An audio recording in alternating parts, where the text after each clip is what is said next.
বৈষম্য বিরোধী ছাত্র আন্দোলনে আশুলিয়া থানার সামনে পুলিশের গুলিতে নিহত হন গার্মেন্টস কর্মী সুমন। তার বাড়ি পঞ্চগড়ে। তিনি ছিলেন বৃদ্ধ বাবা মায়ের একমাত্র অবলম্বন। তার অকাল মৃত্যুতে ভেঙে চুরমার হয়ে গেছে দরিদ্র পরিবারটির সব আশা ভরসা। পঞ্চগড় প্রতিনিধি সিদ্ধার্থ কর্মকারের পাঠানো তথ্য ছবিতে ডেস্ক রিপোর্ট। তখন মনে করেন আমি কোনোভাবে পালাই আসছি ওইখান থেকে, আর সুমনের সাথে তখন আর ছিন্ন হয়ে গেছি। ও সামনে ছিল, ওকে ওর সাথে আর কোনো তখন আমার যোগাযোগ হয় নাই। 7 তারিখ যেদিন মানে ওর লাশটা পাই, সেদিন আমরা ছবি সহ নিয়ে গেছি। তারপরে ওরা বের করছে যে লাশ ছিল, আমরা মেডিকেলে পাঠাই দিচ্ছি। বুকে বন্ধু হারানোর তীব্র কষ্ট নিয়ে কথাগুলো বলছিলেন বৈষম্য বিরোধী আন্দোলনের মিছিলে যোগ দিয়ে পুলিশের গুলিতে নিহত পঞ্চগড়ের বোদা উপজেলার সাকুয়া বকশীগঞ্জ গ্রামের সুমন ইসলামের বন্ধু সোলেমান আলী। পরিবারের অভাব দূর করতে 3 বছর আগে ঢাকায় যান সুমন। আশুলিয়ায় গার্মেন্টস কর্মীর কাজ নেন।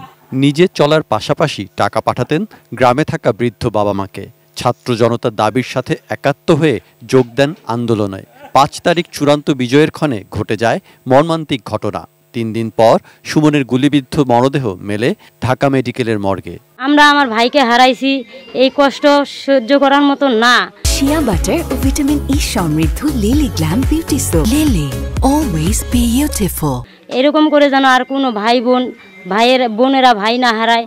পরিবারের একমাত্র উপার্জনকারী সন্তানকে হারিয়ে দিশেহারা বৃদ্ধ বাবা মা জানেন না কিভাবে কাটবে তাদের বাকি জীবন। ছাত্র আন্দোলনটা ছেলেটা আমার মারা গেল, এখন আমার ওইটার উপরে নির্ভর ছিল। এখন আমি কী করে চলবো? দেশের জন্যে সেই আন্দোলনে যায় গুলি খায় মৃত্যু হয়েছে। আমি এর জন্য যে আমি তার রবদান জানাচ্ছি, আমার বিচার চাই। সুমনের অকাল মৃত্যুতে শোকাহত পুরো সাকুয়া বকশীগঞ্জ গ্রাম। সবার প্রিয় ছিলেন সুমন। অসহায় পরিবারটিকে সহযোগিতা দেবার আবেদন পড়শিদের। প্রতিবেশী এবং ভাগী চাকরির সাথে কোনো ব্যক্তি বলতে পারবে না যে তার আদর্শ সম্বন্ধে মানে কি কোনো ত্রুটি আছে, এবং কারোর সাথে ঝগড়া বিবাদ করতো না।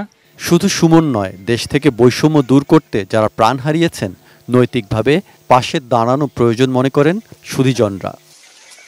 সৈকত Dasgupta, desk report, ATN news.